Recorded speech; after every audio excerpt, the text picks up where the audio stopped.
Apakah kemudian ini menjadi tanda-tanda dari mangkraknya IKN? Kalau saya melihat begini, kita kembali aja lah ke mood awal. Salah satu alasan dulu kita mendukung IKN, kita dari PDI Perjuangan, selain alasan historis, alasan kebutuhan Jakarta, adalah bahwa itu akan dilaksanakan dengan peran swasta. Tidak makan APBN. Kemudian dilaksanakan dengan berhati-hati, tidak dengan sistem kebut semalam. Kan itu nih landasannya. Dan sampai hari ini pun kita masih menyetujui itu.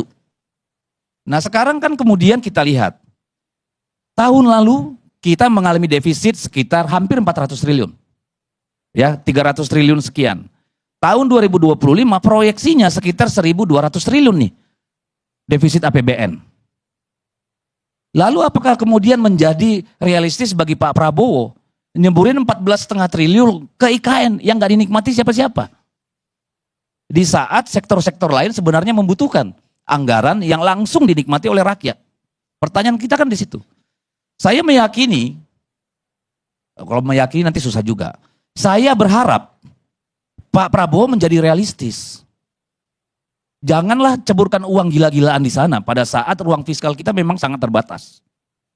Tidak ada keharusan bahwa tahun ini semua ASN pindah ke sana.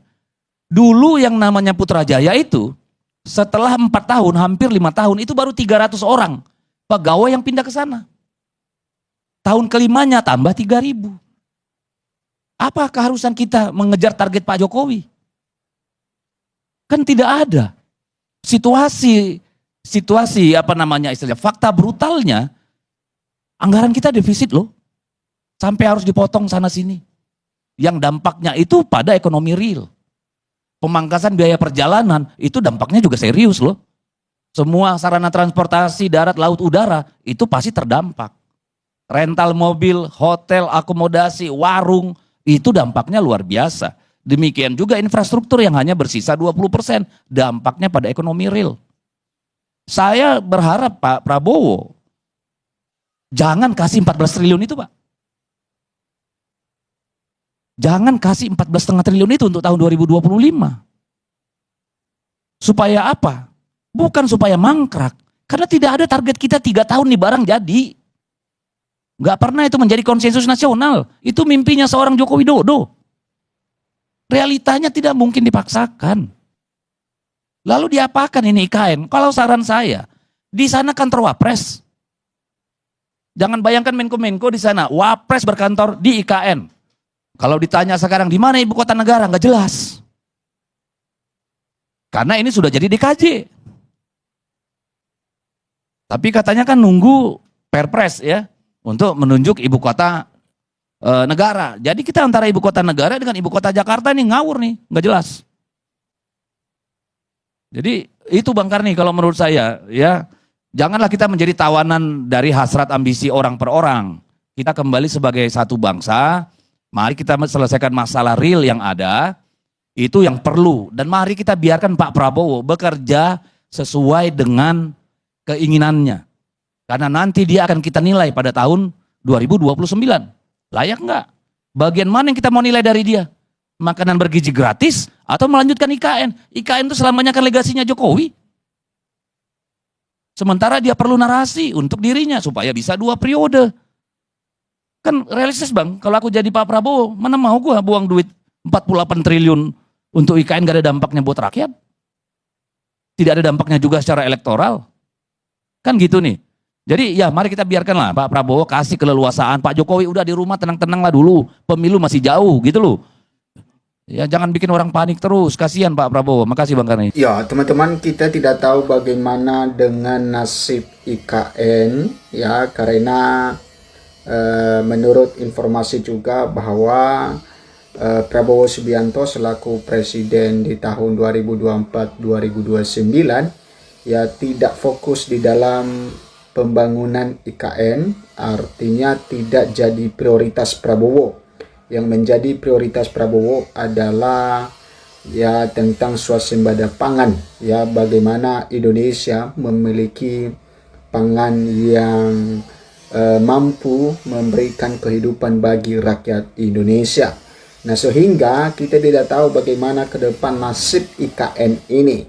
Dan seperti yang disampaikan di video tadi teman-teman, Deddy Sitorus ya meminta supaya Wakil Presiden Gibran Rakabuming Raka bisa berkantor di IKN.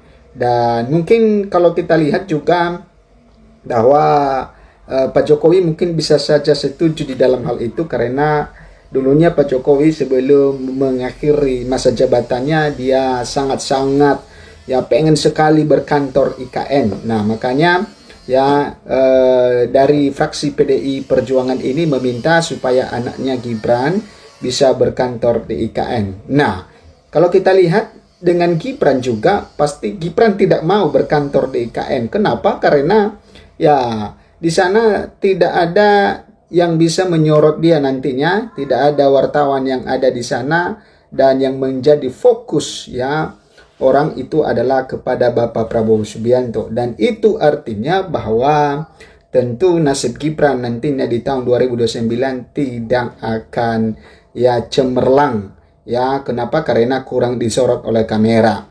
Nah, makanya kalau Gibran di Jakarta tentu ya dengan belusukan-belusukan yang dilakukannya, walaupun hanya sekedar berkunjung-berkunjung tanpa memberikan satu solusi, maka ya setidaknya Gibran tetap disorot oleh kamera. Nah, teman-teman, ya kembali lagi dengan IKN, kita tidak tahu bagaimana nasib IKN karena menurut informasi juga bahwa bahkan dana untuk pembangunan IKN itu sudah dikurangi, dan tentu ya pembangunan IKN tidak lagi seperti dulunya. Oke, teman-teman silakan memberikan komentar Anda ya ketika Anda setuju ketika Gibran berkantor di IKN ya daripada di Jakarta. Ya memang sangat bagus teman-teman ya, artinya Bapak Presiden Prabowo Subianto ada di Jakarta, kemudian Wakil Presidennya ada di IKN. Nah sehingga sama-sama bisa punya kantor masing-masing, punya istana masing-masing. Oke. Kita lihat beberapa komentar netizen teman-teman tentang video kali ini. Saya suka kalimat terakhirnya. Pak Jokowi tenang saja di rumah, nggak usah ikut cawe-cawe Prabowo. Oke, suruh Gibran ngarit rumput di IKN. Ya, memang menurut informasi bahwa di IKN sudah mulai ada rumput teman-teman. Dan beberapa waktu yang lalu juga ya terlihat di dalam video bahwa di IKN sudah ada sebagian yang banjir ya, sehingga ini menandakan bahwa dengan nasib IKN ini, dengan mega proyek yang sangat besar ini, itu apakah nantinya ya terus berlanjut atau tidak.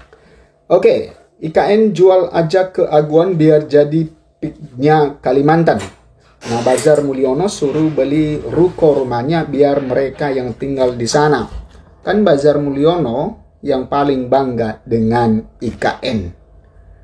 Nah, biarlah IKN mangkrak asal Indonesia bisa lebih adil, makmur, sejahtera. Ya, memang teman-teman tidak mungkin ya dipaksakan untuk juga pembangunan IKN ini, karena ya sampai sekarang belum ada investor dari luar negeri yang ingin ya menginvestasi ya dana di IKN teman-teman ya, walaupun di pemerintahan Jokowi waktu itu digembar-gemborkan bahwa ada investasi yang masuk, tetapi sesuai dengan informasi belum ada. Nah jadi kalau pembangunan IKN ya hanya mengandalkan APBN, maka itu tidak bisa ya, karena APBN itu banyak yang anggaran-anggaran yang disalurkan ya, seperti makan bergizi gratis ya, dengan swasembada pangan, dan juga ada pembangunan-pembangunan yang lain ya, tidak hanya berfokus pada IKN. Sehingga ketika pembangunan IKN hanya mengandalkan APBN, maka tentu IKN tidak akan selesai 10 tahun lagi ya. Jadi itu artinya bahwa bisa saja ya berganti-ganti presiden ya, maka kita bisa pastikan bahwa IKN pasti akan mangkrak nantinya kalau seperti ini. Nah, ini juga tidak bisa kita menyalahkan presiden sekarang, karena ya dia juga Bapak Prabowo juga ya memprioritaskan sesuatu hal yang penting. Karena ketika IKN berhenti pembangunannya mangkrak, misalnya, maka itu tidak mempengaruhi kehidupan masyarakat. Ya, yang penting swasembada pangan itu bisa berjalan dengan baik. Nah, kalau sebaliknya juga swasembada pangan yang macet dan tidak bagus, ya, dan kehidupan masyarakat melarat di dalam hal itu, ya, sedangkan pembangunan IKN sudah berjalan dengan baik, maka itu ya sama saja bohong. Ya, yang penting dulu adalah bagaimana Bapak Prabowo memberikan satu keadilan sosial bagi seluruh rakyat Indonesia, mengutamakan kehidupan ya masyarakat Indonesia dulu. Nah, itu keputusan dari Bapak Prabowo kita anjungkan jempol teman-teman. Ya, bukan dalam arti Bapak Prabowo tidak melanjutkan IKN, tetap melanjutkan IKN, tetapi hanya karena APBN, anggaran yang digelontorkan di situ ya tidak cukup, maka tentu ya Bapak Prabowo mengambil satu keputusan ya mana yang lebih penting bagi rakyat untuk kepentingan rakyat. Ya, sehingga sebenarnya yang memprediksi hal itu adalah presiden sebelumnya, yaitu Pak Jokowi. Ya, dia harus memprediksi sebelumnya ya apakah ini nanti akan bisa dilanjutkan oleh pemerintah selanjutnya dengan dana APBN yang sudah ada sekarang atau tidak. Nah, jadi itu sebenarnya yang memikirkan hal itu. Nah, tetapi karena dari ambisi dari Pak Jokowi untuk membangun IKN, menggebut IKN, ya maka ya juga tidak ada yang bisa melarang dia karena pada saat itu dia punya kuasa. Nah, ketika dia tidak punya kuasa, maka dia tidak juga bisa memaksa Bapak Prabowo Subianto untuk melanjutkan IKN tersebut. Oke, kita lanjut. Soal IKN sebaiknya ditanyakan dulu pada Bandu Bondowoso. Caranya gimana bikin Candi Prambanan? Kenapa semalam bisa jadi? Gimana dengan hasil kerja Joko Kendel? Wow, bravo Pak Karni Ilyas, orang tua jadul yang jenius, gagah berani, kesatria dan amanah. Mantap betul, merdeka.